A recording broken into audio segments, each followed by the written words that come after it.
Now to a growing trend that we're seeing here, and in fact it's a multi-state effort, and that is to get rid of teacher tenure. Now the move by former CNN anchor Campbell Brown and New York City's parents union says teacher tenure, its time has come and gone. The group has filed a lawsuit in the New York State Supreme Court seeking to change tenure rules for teachers.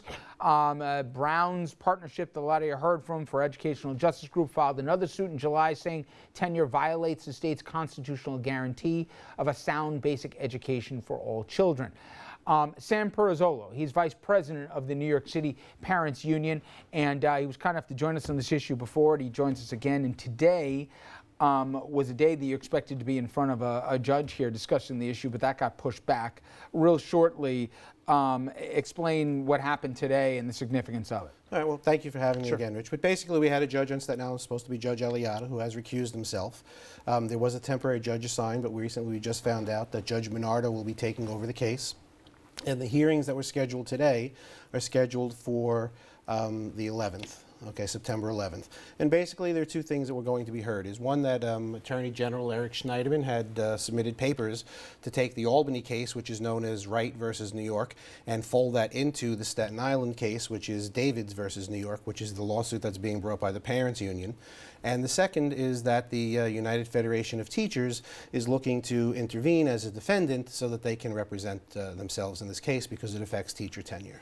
Sure. Now, we've heard the arguments for and against, and I want to read you a little bit of what Randy Weingarten, the president of the American Federation of Teachers, said on the issue, and tell me where you think she's wrong. She disputed the notion that tenure was harmful to education, and she said, in part, tenure doesn't mean a job for life, a cloak of incompetence, or an excuse for managers not to manage, but instead empowers teachers to help the kids and ensures we base dismissals on just causes.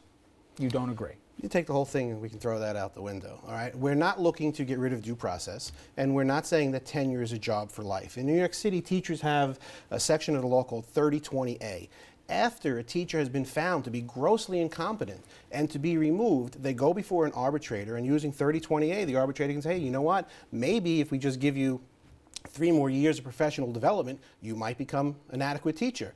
But in those 3 years and the years, subsequent, you've had a teacher in front of students who wasn't doing the right job. That's 6 years of students who haven't had a minimally good teacher. So I'm we're not saying clear, the best. The process already in place, once a teacher is deemed to be inadequate to be not up to standards, whatever the standards that have been established, you want that teacher removed at that point, not to be there, whether it be in perpetuity or until additional training brings them up to speed. Right. I don't see, so teachers are supposed to be getting the professional development they need. If they're being removed from the classroom and they're being fined not to be able to provide the educational services that are mandated by state law, and I'm talking minimum standards. I'm not saying that every child should have a great teacher, just the minimum standard. To be recognized as being able to be removed, which is what happens, and those hearings take years and cost hundreds of thousands of dollars, then to go in front of an arbitrator who says, you know what? Let's do some more professional development. We're going to send you back in. We'll see what happens. We have to go another 3 years and a couple more $100,000, for the same result. Principals and people give up. But if that's the basis for your suit, aren't you penalizing all of the good teachers and the protection that teacher tenure affords them simply to better target the bad teachers? And might there not be a more effective way to do that? So we are not saying, I would disagree with that statement. It's not going after good teachers. I mean, if you're a good teacher, then you're not going to be in this situation where you're being brought out to say that you're not providing a quality education. But your suit takes away the tenure from the good teachers as well as from the bad teachers. So everyone has the right to due process, okay? This 3020A is a super uber tenure or a super uber due process that even after a decision has been made that you should be removed, then it goes to an arbitrator who says, well, maybe you might need more professional development.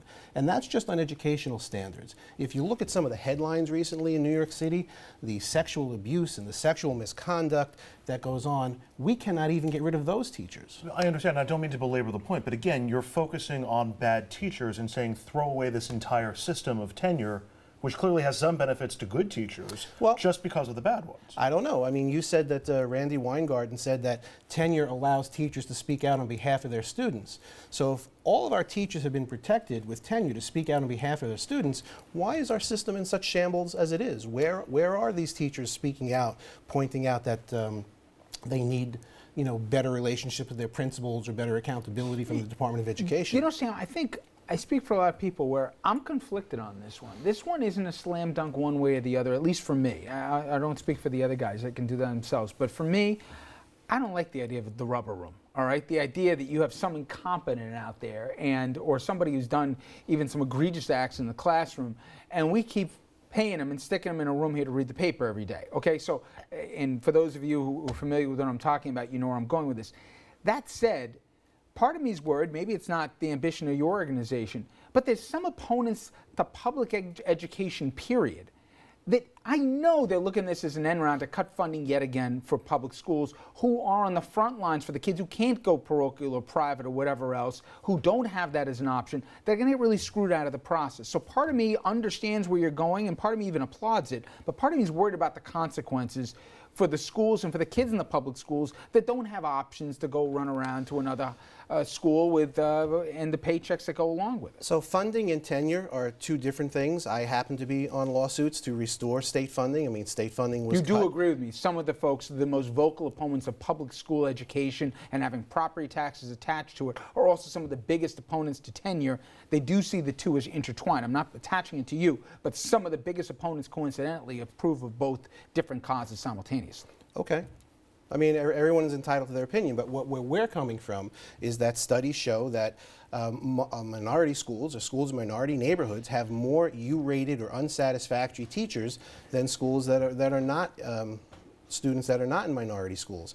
And that's really, where we're coming from. There was a report done by UCLA about 2 or 3 months ago that says that New York City has the most segregated school system in the country.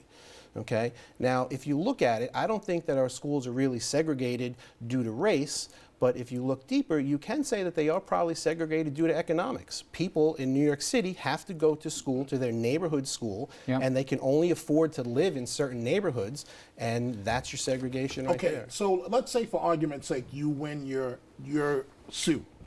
I think the politics are heavy. You have a heavy lift here. But let's say for argument's sake you win. What protection will teachers have then when they work for a principal that just doesn't like them, and what protections are they going to have? So they'll have any other protection that any other citizen has as far as whistleblowing protection, sexual discrimination, age discrimination. There are those protections that are already in the law. As far as redoing the 3020A and redoing teacher tenure, we're really trying to say that listen, we want to get rid of the teachers that teachers themselves agree should not be in a classroom. Sam, we only got a minute, but you're my guy here on this. How come is it that you guys were the ones who brought this suit, and all of a sudden all I do is wherever I look I see Campbell Brown's name on this thing? Are you guys on the same page that you want the same thing, or are you guys getting big-footed? Well, I mean, I would like to think that we're on the same page, but as of late, it does not seem to be the case. Our lawsuit does not really go after tenure itself because we recognize that in New York City, teacher evaluations, classroom evaluations are part of what makes up tenure. The other lawsuit that's being brought by the other team wants to abolish tenure altogether, and that's not really what we're saying. We're saying that a modification needs to be made to the system.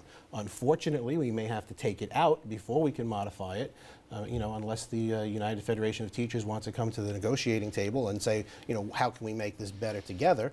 We're for that. Will you continue to be the plaintiffs on this? Or you guys, I know the suits are being enjoined here. The Attorney General, as you mentioned before, is taking the Albany case down here, but there's a lot of strum and drang over who's calling what shots, right? So let me make it very clear.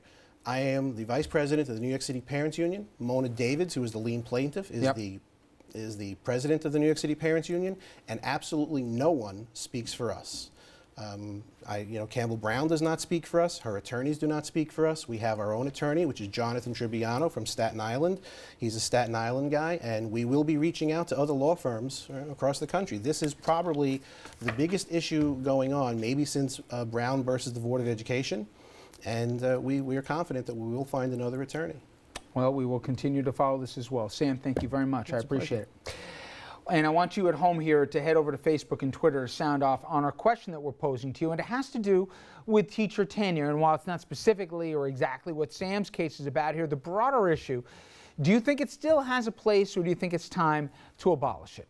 When we come back, we switch gears. A friend of James Foley, you know, the first American journalist that was beheaded by ISIS, his friend shares his memories of him, including the time they spent together serving overseas.